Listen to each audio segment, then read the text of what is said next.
and I'm watching the rise. And I wouldn't say I'm shocked, cause I'm hardly surprised. This one's for the ride, this one's for who knew I'd make it, just needed some time. This one's for my wife, could've left 1,000 times just about my side. This one's for the grind, I knew it would. Hey, what's up, everyone? My name is Randy Kaye, and I'm the host of the Caught Up podcast. Today we have Amador Fordie Torres from TNT Hitting. Fordie is a well-recognized hitting instructor here in Arizona. He has spent time with and around some great players and coaches in the travel ball world, and has had a front row seat as his daughter Alynah finishes up her career in college with the defending national champion Oklahoma Sooners. Fordie, it's always great to see you. Thanks for taking the time to catch up. Always good, Randy, always. Yeah, man, how's everything? Everything's going good, man. Everything's real good. Tracking well? Blessed, my daughter's last season. So, man, it's a ride. She's doing well. The team's doing well. That's all you can ask for. She's having fun. And you know as well as I do, when a kid has fun out there, it's good stuff, man. It's what it's about, man. I think as a coach, we gotta grind on them and try to work the things that matter, the fundamental stuff. But then, at the end of the day, let them go out there and do their thing and play their game. And you said it, man. Fun is key, and winning's fun. Absolutely. Good stuff. I was talking to somebody once, years back, and they were like, "Hey, man, this guy Fordie said to tell you what's up." And I was like, "Fordie?" Like, I was like, "I don't know who that is." And he's like, "Yeah, he knows you." He says, "Tell you what's up," and he says, "Yeah, I think he played football at St. Mary's." And then it clicked. I was like, "Oh shit." You're talking about Amador. And so, yeah, people don't know, we've known each other for a minute. Since we were kids, man. Me and your sister were in the same grade since like first grade all the way until I went to high school, because you guys all went to Independence. Yep. And then I ended up shooting to St. Mary's, and then my last 2 years I ended up finishing off at Maryville. Yeah. But yeah, we go way back. We worked together back in the mid-90s, early 94. Yeah, it was that 94, 95 time. Over at, it was good. It was good stuff, man. What was it called? CSI? It was TNT then. It was AT&T when we got hired in. Yep. And then they changed. They got bought out by CS Systems. The president of that division, I remember his name because I talked to him. I actually sat in his office one time. His name was Peter Vogue, and he owned a bunch of companies, and he was the VP of one of the VPs of AT&T.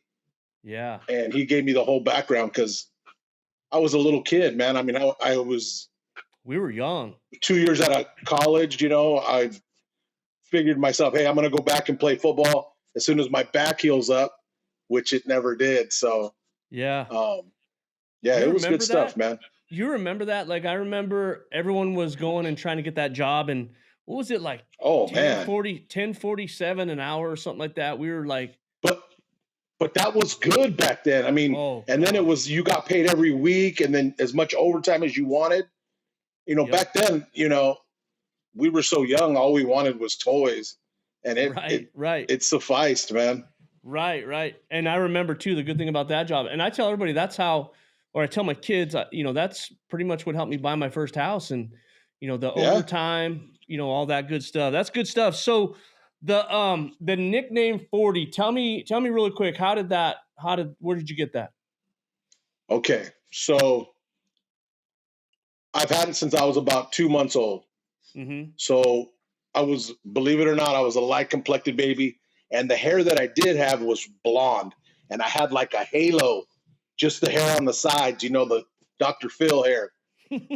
And yeah, believe it or not, I was chunky. So my mom is the second oldest out of all my uncles and aunts and stuff. So they ended up going to my grandfather's house one day, and I wouldn't shut up. I wouldn't shut up. I just kept crying and whatever, So my grandfather, stern dude, man. Dude was no joke. He took everything literally. He was a serious person. Loving, but serious on everything. So he says, "Give me that damn kid. I'm tired of hearing him scream and cry." And he grabbed me in the car seat and put me in front of their TV and turned it up as loud as it would go. Well, then in 75, when I was born, President Ford was president. He made an emergency breakthrough. So when he did, all my parents were there to see, or my uncles and family and stuff were there to see me. I just stopped and looked at the TV, stopped crying, and President Ford was making all these hand gestures and stuff, you know? So then my grandfather looked at TV, looked at me, looked at TV, and he goes, look at him. He's doing exactly what President Ford's doing. So one of my uncles and my grandfather are like, "Look at his double chin. He looks like President Ford." Anyways, that's where it came from. Fordie. I Yes, thought sir. when I heard it, I thought Everybody thinks that. I thought it was more of like 40, like drinking 40s. Everybody thinks that, man. Yeah. And it's easier to say 40 sometimes than oh yeah, my name is Amador. They're like, "What?" Oh, no, 40 rolls off the tongue. Yeah, no, 40's good, man. I and then especially the way I mean, tell me if I'm wrong, but it's Fordie is how you. That's how my mom. Yeah. Yeah. Yep. So it's not my legal, legit, government name. It's just a nickname. Yeah. And it's stuck since I was 2 months old. Well, it's stuck, and like I said, you learn something new every day. So that's a good story, man. Absolutely. Yeah, for sure. So TNT hitting. Tell me how this came about. Okay. I know a lot of kids that hit with you. I know a lot of kids that you've had over the years. But tell me how it came about. So I don't know if you remember my brother, but he's younger than your little sister. Okay. And he was gifted lefty, threw 92 miles an hour, threw magic. So, we all played baseball in the summertime, and some people were just better than others. My brother had a literal gift. I mean, he threw magic, and he could hit, he could field, but he was a lefty, so you could only really play him at first base. Now he said, "No, you put me at third, you can put me at shortstop, it don't matter."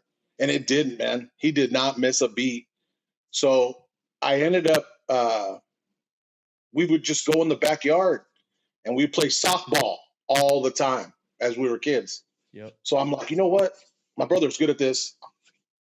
With money that we from AT&T, put up a little cage back there, and we would just hit.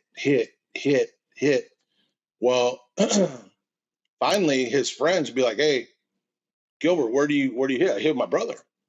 So it just took off from there.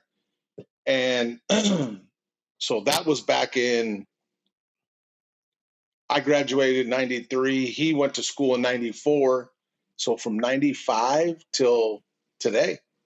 So I've been doing it a while, man. And I had a daughter. So, once I found out, she was my boy, she played like a boy. Yeah. In everything she did, every sport, I mean, everything. She played Glendale Parks and Recs when she first started, right? Yep. Well, that's where everybody every time everybody. So I ended up putting her, do the same type of drills, and she took off, man. I mean, me and Lisa were like, maybe she's good at this, because she played soccer. Oh, and really? Sure shit, man. She ended up, I want to say, she would come up to at bat, and it was coach pitch, and dude, it was a home run. It was a fire drill out there, man. So for sure, you put the ball in play. She ended up, you could see the difference. She played to win. It's funny because she's always practiced the way she plays. Always. It's 100%, or else not wasting my 100%. Yep. So I ended up breaking all that stuff out, putting it back up in my backyard, and the rest is history, man.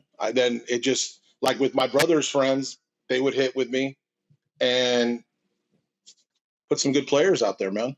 Yeah. So then I had some weird guy in Oro Valley ask me, "Hey, man, why don't you join my organization?" He goes, "I like what you do with her," because we start talking baseball, and I was a baseball guy. Yeah. We actually coached against each other because I helped coach the Maryville. I was assistant varsity coach for Maryville for 4 years, and we ended up playing against his team one year out in Tucson. So we always talk about that stuff because he remembers my brother. And Speaking of that guy, I got to get a hold of that guy. Good luck. I know, right? Yeah. No, I could easily just text him and say, "Hey, I got a 68-mile-an-hour kid. The parents went to Utah He'll State." call you, right? He'll call you. He'll call in 2 seconds. 2 seconds. Oh, but no, yeah, that's good stuff. Good stuff. So yeah, it's I mean, parents can see through a lot. So when you got a lot of quality stuff and you're doing quality, hitting, fielding, catching, you can only get by so long before, right. So the rest, up until today, now, I'm retired, medically retired, from the phone company still. And, I just help out girls, man. I have baseball players too, but my softball exceeds my baseball guys, tenfold. So, Which it's one do fun you like working with? Which one do you prefer to work with? What brings you most joy? More joy? So it's completely different.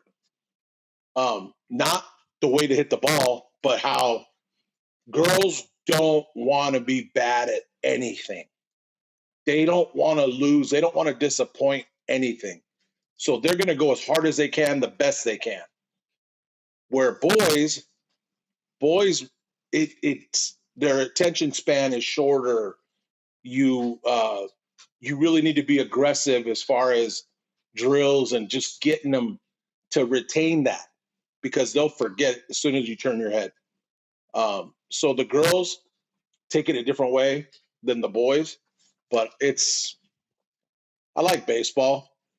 I mean, I relate better with baseball. I just move it over to softball, but the girls are 10 times more headstrong than the boys at this age. Yeah, you think that's an attention? Do you think that's more of they just have they're developed more. They especially, girls don't want to disappoint you, right. Where boys, they don't care. They're going to go up there and just try and then, okay. Where you get some of them who, yeah, but the girls definitely don't want to disappoint you. They'll go as hard, they'll go through a brick wall for you, as far as trying to get better. And that's what I appreciate. I think that's why I like coaching softball. I've never coached baseball. I've had a few baseball kids over here. I've been around some baseball players, on a regular basis. And I watch how they train and stuff like that. But yeah. And then if you notice, I mean, some of the best, coaches out there have coached at the baseball level or absolutely on the baseball side. So yeah. How about Alynah? Does she help you with lessons when she's home? Yeah, she does. Well, that's our business name is TNT. Mm-hmm. And people think it's because of like dynamite or explosion or something, right? TNT stands for Torres and Torres. So it's me and it's Alynah's company. Mm-hmm. It's TNT training. So, yeah, she helps me out. Everything in her life revolves around softball. So the more time she has down not to do it, she would rather do that. So I got to catch her or, when she wants to help. So I notice nowadays, I just got to buy my time because eventually she'll be able to help me more. But I just found out she gets another year in Oklahoma for schooling, free. Wow. Yes. She's gonna take So she'll advantage be of out there, that, right? absolutely, man. Whew, Absolutely. Yeah. So she gets another year. She'll be out there another year. She's gonna hopefully get her master's next year. So that's all you can ask for as a dad, man. Get their education paid for. Maybe, you know, got some things on the, you know, see, maybe she might play after. So Yeah. we'll see how that goes. Yeah, you got to think there's going to be that opportunity for her. Is she going to coach there? No, Like a grad nothing to assistant or do with anything like that? softball. Not Okay, one. just stay and go to She's school. not obligated to do GA. She's not. They don't want her. You know, she doesn't need to even go to the ball field. It's just Gotcha. whatever Oklahoma implements. Once you've been there 2 years and you've played in their, you're in the athletics. Oklahoma gives you a year. Nice. It's unbelievable. Wow. Yeah. Like right now, go ahead. Alex Storako, Haley Lee are taking advantage of it. Grace didn't need to because I think she's a engineer of some sort. You know, she's already gotten her master's. Yeah, Grace is brilliant, man. She's brilliant.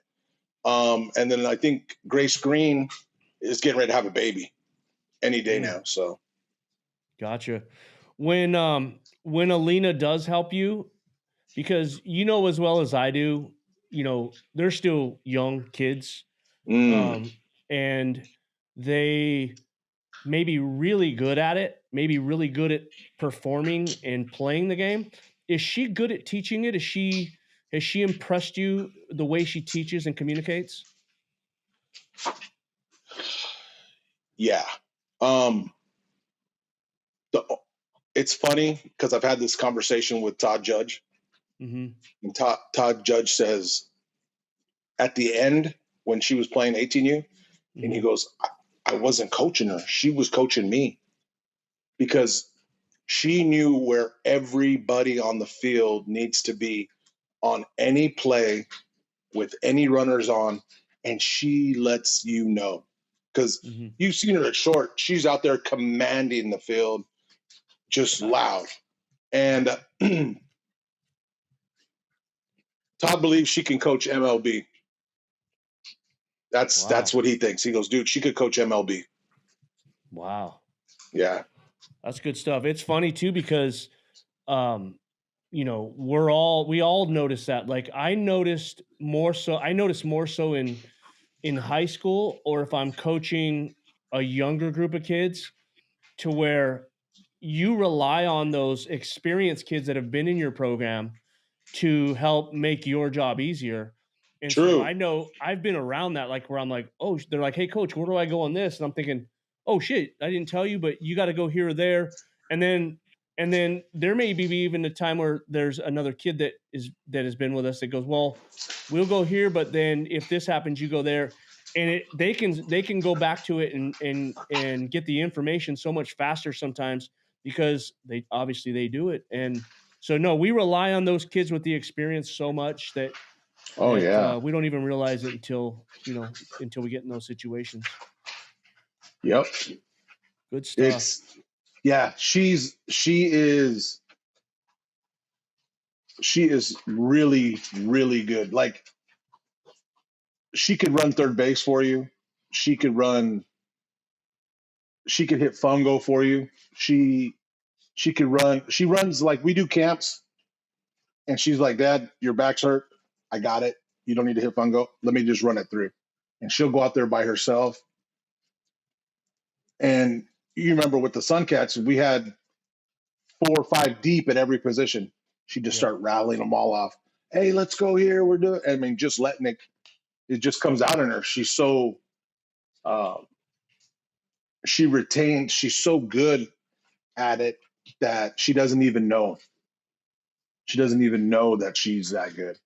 Yeah. And that's cool. She will someday. That's gotta make you proud. That's gotta make you proud. It does. She's done it at a high level, and if she's even remotely able to translate that to younger players or in camp settings, then I think it's going to be nothing but positive. So when you talk about your hitting, what you teach your players, describe what you do with your players. Like, what are the core principles, or maybe the one or two things that you focus on with your kids? Fundamentals. I want to see what they're working with and what we can do to strengthen their game that day. So everybody's different. You can go from a rec kid going to 10U to I've got college girls that come and see me, and it just depends on your level, your what you have to work with and what you need help on and what I see. So basically, I let me see what you look like when you're hitting T work, and I watch, and then we'll break it down. And what's good is I'll give them something to go home with, to work on, to get them better till I see them next time. And if I don't see you next time, hey, best of luck to you. It is what it is. But 9 times out of 10, they love it and they come back. And once we get rolling, it's all about physical. For girls, for boys, where's your power come from? Lower half, being on time, getting your foot down. Now what can we do to strengthen that? Well, you've never had your hands do these type of drills.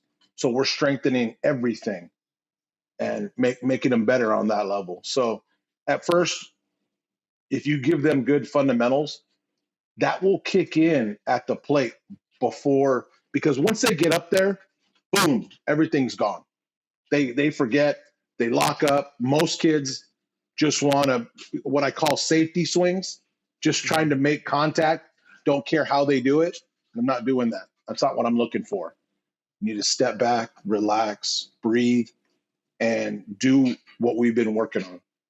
And for the most part, it works, and it's good. The fundamentals will kick in once everything is all out the door.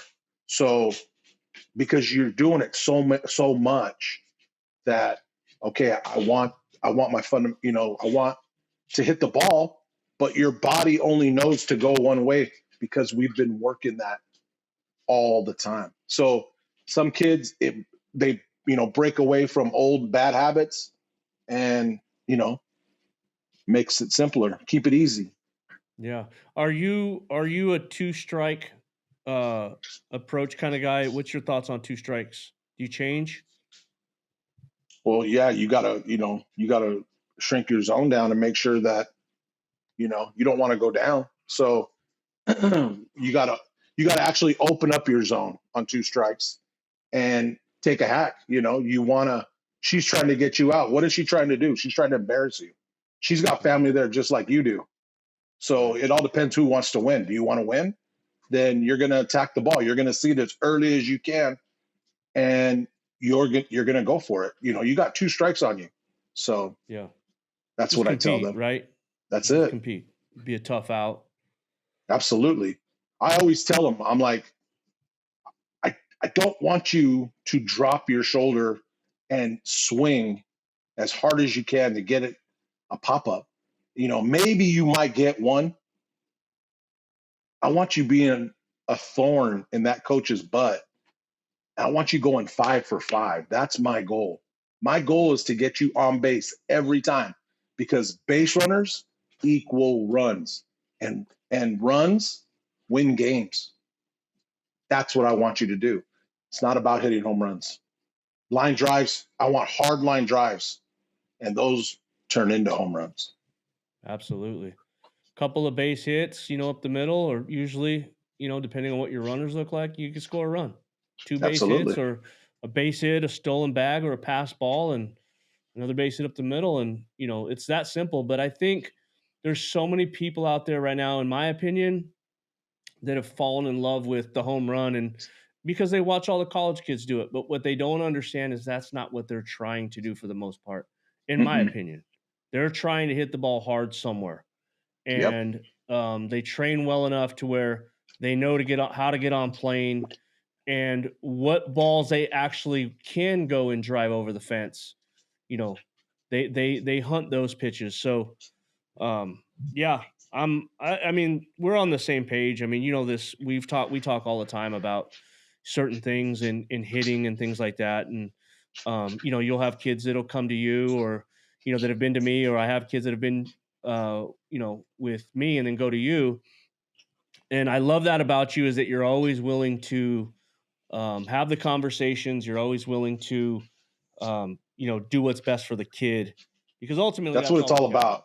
That's all we care That's what about. it's all about. And I mean, at the end of the day, this is the best gig in the world, man, to work and get kids better. Watch them. You're curving their life, because if their parents are willing to spend money with you and they keep it consistent, and you're doing something right. And the kids, I had a kid last week tell me, she's like, Coach, I love coming here. I love coming here. And I was like, thank you. She's like, no, like, this is a vibe. As soon as we walk in here, it's a vibe. And I'm like, take that with you at the plate. I says, remember, when you go out there to play, keep it that same, feel the same way you feel when you're at the plate in a real game as you do in here, and you'll be successful. Because she's been with me long enough to know that that made me feel good. And because she trusts me enough, like, she always wants to be here. And I'm like, I said, you can come help me if you want. I mean, that's fine, but you want to take what we're doing and you want to get better every time. Don't settle. Never settle. Make sure your swings are better on every swing. And if there's something you don't understand or something you don't get, then let me know. So that was good. That was really good. For sure. There's always those moments where, I mean, I don't know if you get them. I know I get them every once in a while, where you're like, what am I doing, man? Like, the amount of time and effort we spend doing this. And then you have that moment where there's a kid that you see the light bulb go on, or or they just give you a little bit of, um, of substance, to where they're like, Coach, an appreciation, a gesture. And dude, it just makes everything go. It really does. Um, so let's talk a little bit about Alynah and her journey. She was recruited as an eighth grader. What do you remember about that? It was, well, back when Alynah got recruited, you remember it how I remember it. It was everybody was going young. And if you had the youngest um, Power Five, would go out, and if they got you at that age, then you were, you were good. You were good. Yeah. And I remember going on a visit to Tucson with Coach Candrea, and he goes, dude, your kid's a 0.1 percenter. He goes, we're offering her at an eighth grade level, and it's only 0.1%.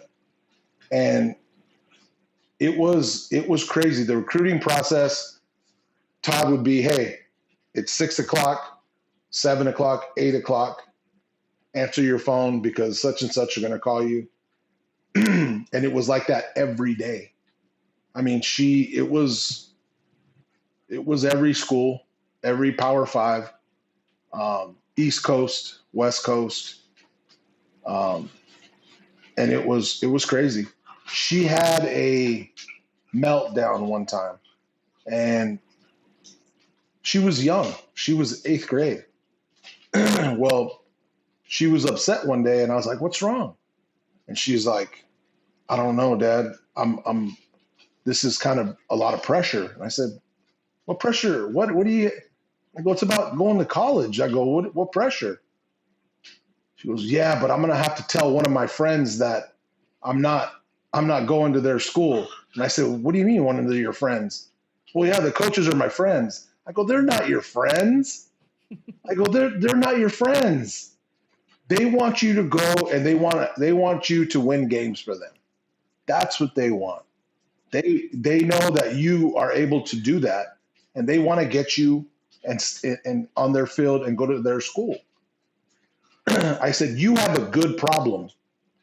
I go, you have a good problem. How many kids at your school right now, the college coaches are hunting for them to come to their school? She goes, none. I said, well, then there you go. That's a good problem to have. And it was like the clouds had parted. And she's like, you're right. And it just changed her whole aspect after that. But it was crazy, man. I mean, it was crazy. You had the who-who of softball call every night. Yeah.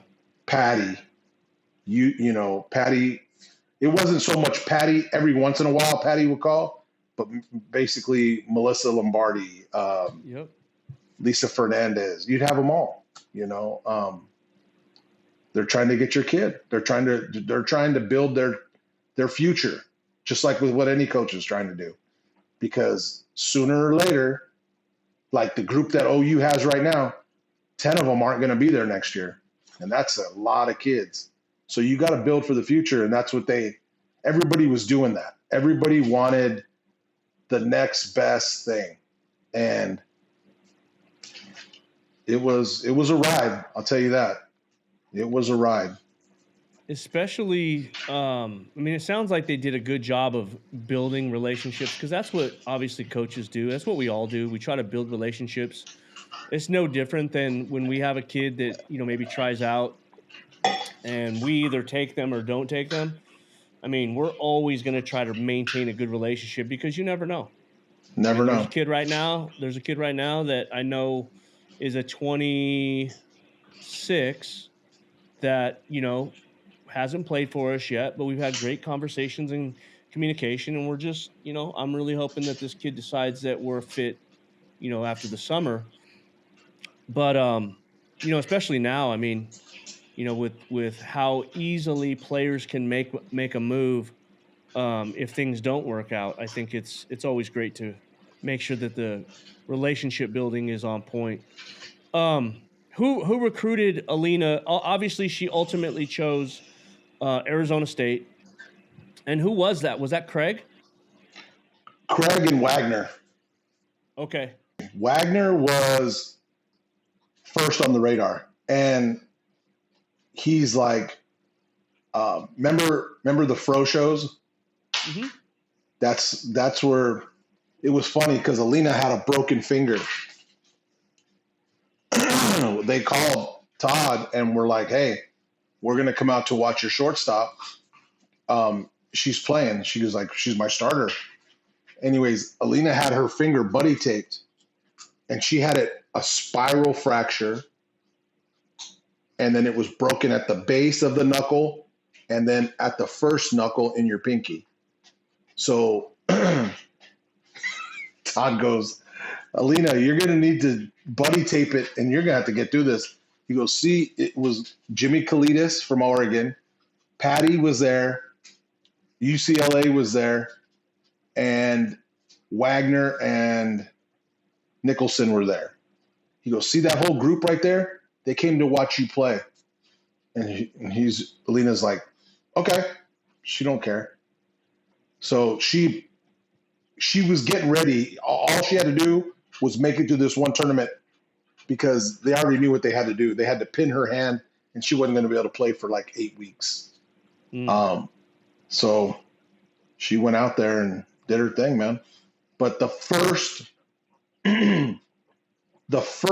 person to recruit Alynah, that we got the card, and she was in 7th grade that summer, going into 8th grade, and that was Trainer Flowers.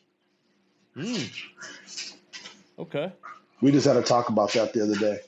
A while back, we were out there at the Mary Nutter, and she remembered, that's Alynah that I recruited. And I had talked to her. I said, great job, this and that. And then I totally forgot she recruited Alynah. And she's like, you're Alynah's dad, right? And Todd had introduced me to her. And I was just like, oh, wow, that's crazy. Because I thought that was Alynah. And it was cool. So that was the first one. She's been, we know her. Eli has a relationship with her, and I know, obviously, we've seen her around for many years. She does a good job of always at least coming to check out the Arizona kids. I think she's starting to do it more and more. I do believe she's just recently picked up an Arizona kid. That's good stuff. And so when Alynah decided to go to ASU, like, how did that go? Obviously there were probably some tough calls. Oh my God. How'd that go? So we practiced in Tucson, okay, Oro Valley. And Todd and Coach Kendrea had a really good relationship. And he would come out and, all the time, and he was real heavy on recruiting Alynah and ASU. And it was, seriously, I didn't know where she wanted to go until that day she chose ASU, because we had visited Oregon, we had UCLA, we visited, ASU, U of A.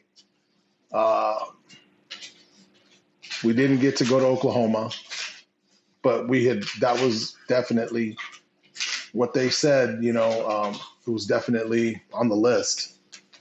There was a few other ones, but it came down, we're on the visit, Craig Nicholson, we went everywhere. And at that time, I think he had some of the Team USA girls there hitting in the cage. And so we got to watch them. And Alynah was just like, wow. You talk about big girl swings. Those were big girl swings. Right. So he was involved with that. And we did everything, We went, walked everywhere. Every question that we had, he answered. And we get it. I told him, I was like, Coach, thank you. We're going to go home as a family, talk about this. And, we'll let you know first. We make it out to the truck. And Alynah's like, Dad, this is where I want to go. And I was like, yeah, I know. So we got to. And the main thing was Coach Kendrea always telling us before he left us, his words were, before you commit, please call me. If it's not for me, please give me a call. So I called Todd. He was like, how'd it go? Shoot, she wants to commit. Whoa, wait, and I'm like, can you tell Coach Kendrea that she's going to do it? Todd ends up calling Coach Kendrea. Kendrea calls me. And Alynah had the biggest adult conversation I've ever heard her talk in my life.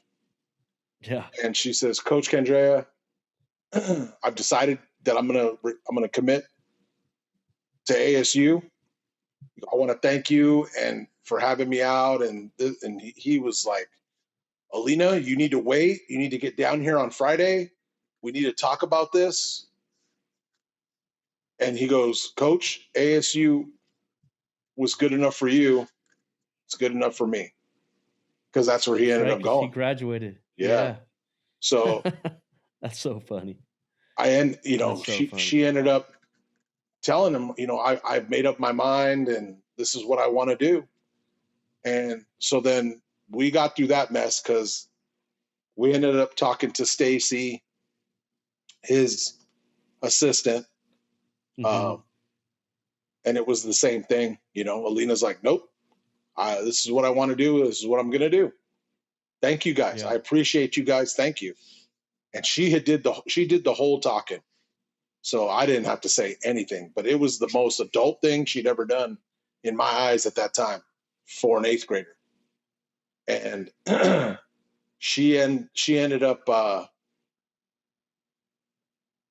calling Coach Nicholson right there. And he goes, "Are you still on campus?" And he goes, "Yeah, I'm in my office." And he goes, "Can we come back in?" She's like, "Sure." So we go back in, and because I made my phone calls, I want to commit to Arizona State, and there it was. Nice. And did she ever play for Craig? Nope, I was wondering that. nope. So Alynah had, this was her sophomore year. Yeah, I think it was her sophomore year. They ended up parting ways. Yep. And I told Todd, I said, "Hey, we need to talk to the new coach and make sure everything's okay." And, at the time, we didn't know who Trisha Ford was. So Todd, ended up finding out who she was and talked to Candrea, and he goes, "Dude, ASU got a good one." He goes, she goes, Yeah. "She's a good one." And she came out to watch her play in Colorado when we won that first TV game. Yeah. And she's like, after the game was over, she's like, "You're Alynah, huh?" And Alynah, she did well. She did real well. And he goes, and I think that was after the game was over, she talked to Todd, and she told Todd, "Yeah, we're keeping her." Yeah. But she let go like 17 recruits, man. I was trying to remember how that all went. It was scary. That is a scary situation, man. Yeah. Because then, Was there ever any thought of like, hey, we need to open this back up and start making some phone calls? I had talked to Todd about it because you never know. And he's like, if we open her back up, she'll last an hour. Right. Right. But I wouldn't be too worried. And we weren't worried until we did our official. Because at your official, that's when they can talk to you and let you know, apples to oranges, and right. when the rubber hits the road, Right. And how'd she like playing for Trisha? She loved it. Her staff was good. Harger was, she loves Harger. She loves Hef. She loved Coach Wynn when she was there. Yeah, Carly. Yeah, Trisha, she made a move for her family. And, you can't blame her. I mean, that's a lot of, she's going to end up, she's taking care of her family for a long time. And, I mean, Texas A&M is no slouch, man. So. Yeah, I've talked to Jeff in just brief conversation about the difference, and he's really happy being there. It seems like, now, especially since, Arizona State's, there's no longer the Pac-12, which, there was a lot of history behind it. And, SEC, everyone I talked to about the SEC, it's just different. So it'll be interesting. She's doing a great job there, obviously, too. So, yeah. All right. So now tell me about OU and trying to help them win their fourth straight national championship. How's that going? What's that like? Okay. So we were really, really good last year. And, we were, I mean, it's, when you play at the highest level in club, which you do, you remember kids that stand out. Okay. And you're like, this kid's good. This kid's good. This kid's going here. And you just remember those type of things, and yeah, every kid at Oklahoma is that kid. Yeah. Seriously, every kid, position by position. I mean, you got all Americans that don't play. And if you put them somewhere else, they would be an All-American. 100%. Right. 100%. like I said, we were good last year, though. This year's team, we're deeper and got more pitching. Even though we lost Jordy, we're deeper and got more pitching. If you can believe that. That's crazy. And It is. Even with your own daughter, it's right there in plain sight. Like you take, one of the best shortstops in the Pac-12, and last year she's playing right field. I know.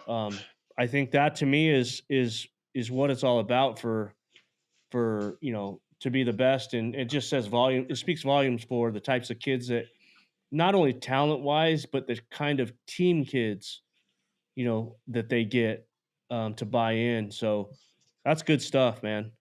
Yeah. Another thing, the offense that these kids on this team this year, mm-hmm. man, it is ferocious. You can't pitch around anybody. I mean, You can't. You cannot pitch. You don't have satisfaction. Okay, we got 7, 8, 9 coming up. Oh, that 7, 8, 9 could be 1, 2, 3. Literally. I mean, that's how good they are. The offense, I mean, man, it'll be over before you know it. I mean, these kids just want to keep going. It's fun. Yeah. It's got to be fun. Tell me about last year, winning it all. I think I saw something on your Facebook. Did you meet Toby Keith or? Oh, man. What is that story about? I did. So it's funny because I didn't recognize him because he had lost a lot of weight because of, the cancer and stuff. So for all those games, the parents have designated seats. And then you have a row of like boosters that sit in the back. Well, my seats were towards the back and he sat behind me. So we had talked about this, that, and the other, about games and this and that. And I had no idea till the last day. The last day, they end up doing like the cameras are all over the place, for ESPN. So the camera's on me, the guy's on me, and then they do like, hey, can you tell me your most patriotic song, American song, patriotic. And it was like Born in the USA, Bruce Springsteen, just a bunch of good songs. And the very last one was American Soldier by Toby Keith. So as they went through all the songs, the camera panned on to me, which he was right behind me. And I'm like, why are they putting the camera on me? Because you could see it on the Jumbotron. Well, Toby Keith was behind me for the last 4 games. And I had chopped it up. I didn't even know it was him. Know? No idea. Oh, my God. So after I found that out, I'm like, oh, my God. So you're like, did I say anything stupid? No, I know. That's what I was thinking too. But no, man, he played football for OU. Really? I didn't know that. He played football. His wife played softball for OU. Oh, wow. Yep. So they're big supporters. And after we ended up winning it, we were jawing it up, like all through the games. So the very end, I put my video camera on and I have like it's a cool little snippet of me and him, and we're going at it, we're all happy. And that's crazy. If you watch Toby it's Keith. Funny. Toby Keith, man. Did you guys hang out afterwards, or did he? We did. He ended up closing down his bar. Closed down his bar, and it was strictly OU. You had to be part of the OU, and he fed everybody. Everybody in there had burgers or chicken sandwiches. salads, fries. The beer was free. I think the only thing you really had to pay for was if you wanted like a mixed drink, but he took care of the whole thing. And then he ended up doing karaoke up there with the girls, which was No awesome. way. Oh yeah. It is amazing. Wow. Yeah. What a story. It's a great, great night. Wow. He almost made it to watch the new stadium. That's right. He didn't make it to watch the new stadium. Man. Almost. I'm sure he had something to do with that place. He sure did. Sounds like would you call that maybe your best sports memory? Just that whole run in that year and capping it off with, celebrating and partying with Toby Keith. It was. You know how many kids play softball, fast pitch softball? I mean, it's endless, right? Yep. And if you're somewhat of a fan or you're a player, they aspire to be at OU, at whatever college they want to, UCLA, Florida. They aspire to do that, these kids. Yeah. And I have a funny story of Alynah when she was younger. And in 2010, when U of A made it to the College World Series against UCLA, and remember Kenzie Fowler was a pitcher. Yeah. Well, we had it DVR'd, and Alynah, she was 10. Or I don't even think she was 10 yet. She was still 9. But she didn't turn 10 until December. And one night I got up to use the bathroom, and it's the summertime, and she's watching TV, and I see shadows moving in the living room. Mm-hmm. Well, it's her swinging the bat. So when I get out of the bathroom, she's sitting down. So then a little while later, I'm like, I'm going to get up and see what she's doing. So I peek my head around the corner, and I see her with the bat, and she's watching the game. I said, "Hey, what are you doing? You're going to break something." And I said, "What were you doing?" She goes, "Nothing, Dad." I was like, "What were you doing?" She's like, "I was timing Kenzie Fowler in case I ever have to face her." That's awesome. So did she never played her, obviously? No, but she interviewed her in the state championship game. And I don't know if Kenzie she had interviewed her? Yeah. Yeah.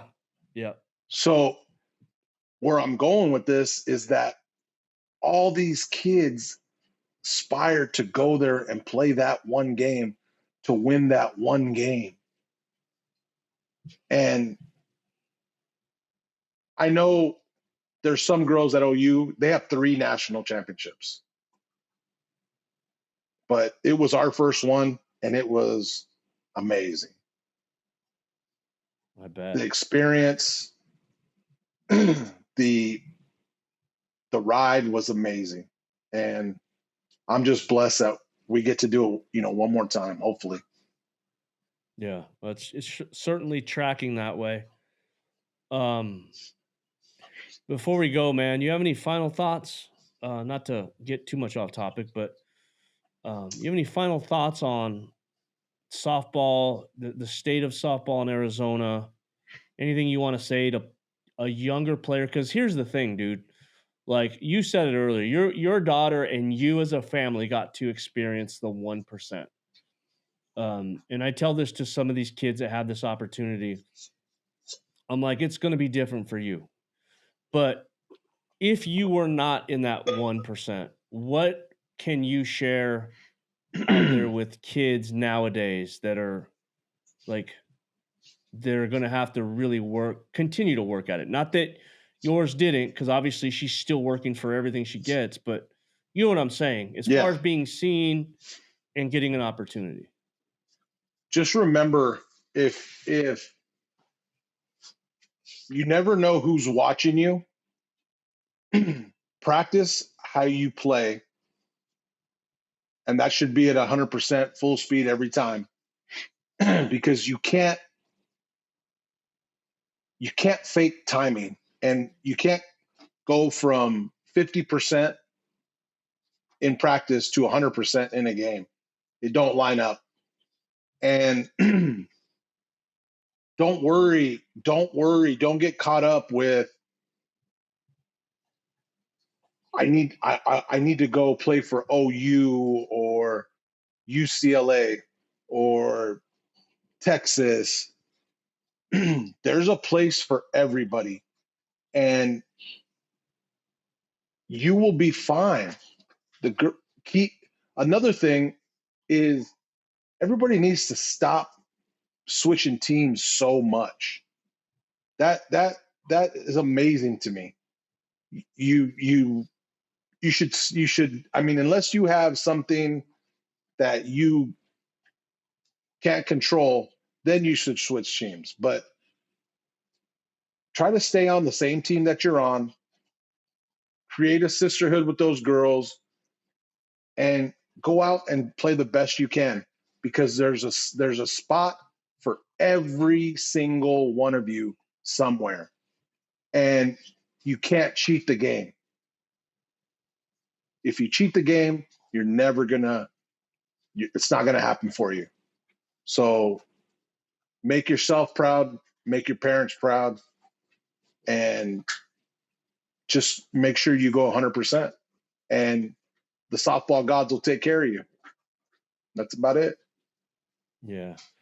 I love that. It's certainly true. I'm glad to hear you say it. It's a message that I think a lot of people could take something out of that. Well, all right, man. I appreciate you taking the time, dude. It's been good. Oh, anytime, Randy. Anytime. This is good stuff. We'll do it again soon. All right. All right. I just want to say thanks for listening. We will continue working to elevate the sport and get caught up with those who are influential in the fast pitch community. And we hopefully can help you with your softball journey. If you enjoyed this content, please like and subscribe to our YouTube channel, Caught Up with Randy Kaye, or at Coach KAZ. You can also follow us on X and Instagram using the same handles, at Coach KAZ. Thanks again for watching and listening.